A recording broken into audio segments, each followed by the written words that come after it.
I'm Damon Hatfield, and today I'm joined by Jean-Maxime and Romain from Amplitude Studios to talk about Humankind, the video game, not the broader concept, but Humankind, the video game. Gentlemen, thank you so much for joining me today.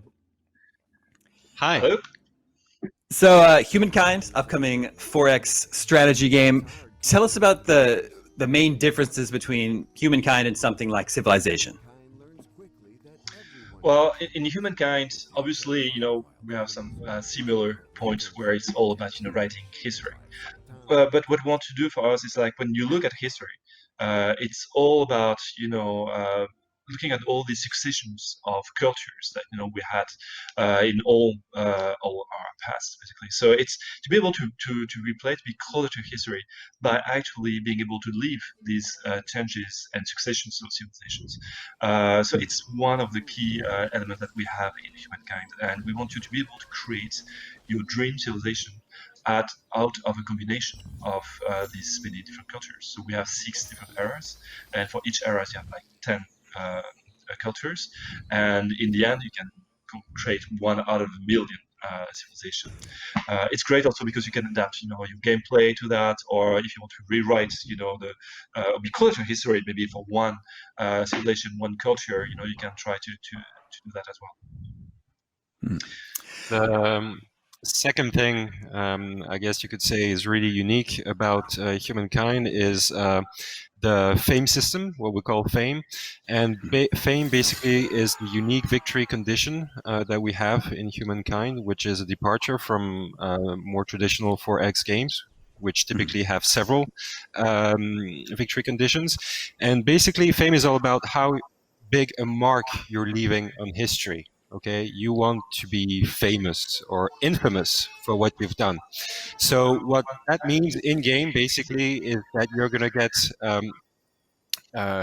challenges. So we have the world deeds, which are like challenges that everyone in the game can take on. For instance, charting an entire territory, or being the first to invent writing.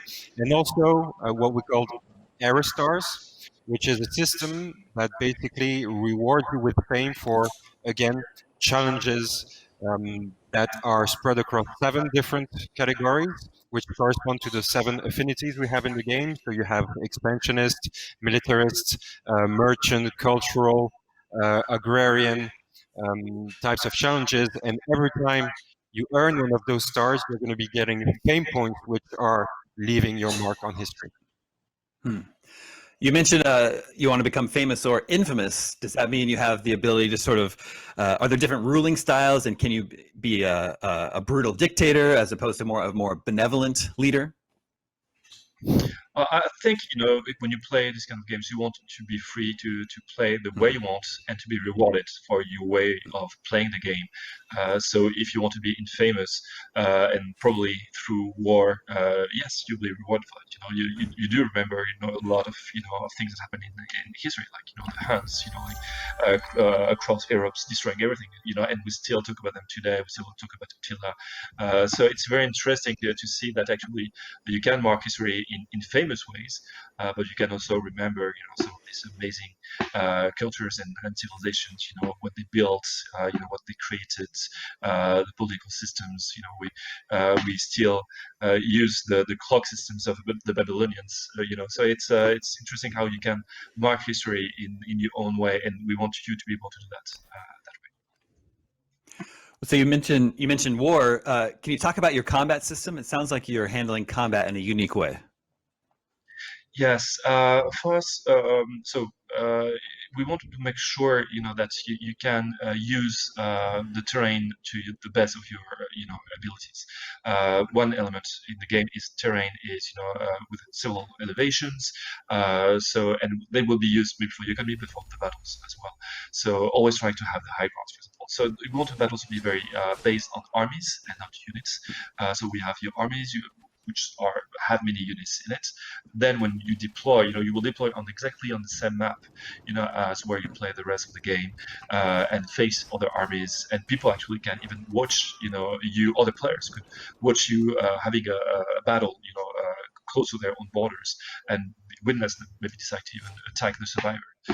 So it's in that way, and then you can control every single unit in the battle, so you are actually in a very tactical game within strategic game.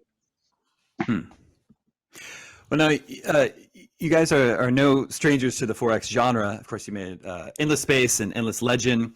Endless Space is more sci-fi, as I understand it. So can you talk a little bit about your sort of evolution as a studio, how you approach the 4X genre, and sort of what you've learned from making Endless Space and Endless Legend that sort of brought you to working on Humankind today? Yeah, well, it's all started with Endless Space 1, but at the time we had a dream at the studio. It was to create 4X games and strategy games, and we didn't know how to start. We wanted to see one in space, and we didn't see one in space for a long time that we enjoyed. So it was Endless Space.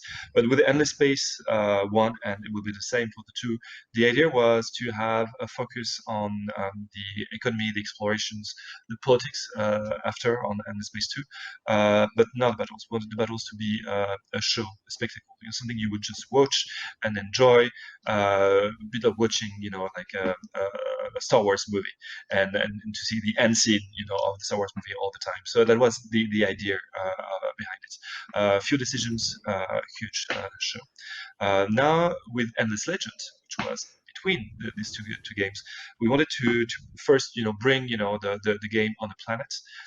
Wanted to enjoy and discover what would give a 4X in a fantasy environment, to be able to take a culture and move it throughout time in the fantasy settings. And it was the first time where we decided to spend more time on the battles, and yet wanted to make sure the battles would not last more than 2 minutes. That was the key for us. So that was hard limit, and for that, the battles were not full tactical. You would give a few orders and that's it. But then we had a kind of an automation that would try to guess or interpret what you wanted to do within these battles. Now with Humankind, we wanted to make sure these battles would take longer, and you would really be in charge of these battles, because we don't think you will spend most of your time playing battles. It's in a game like Humankind, it's about creating new cultures and civilizations. It's not to fight 8% of the time, 20%. So Sure. for this 20%, you need to be in control. Very cool. So what's the release plan for Humankind? Is it still planned to be released this year? So basically, we've been impacted like everyone, and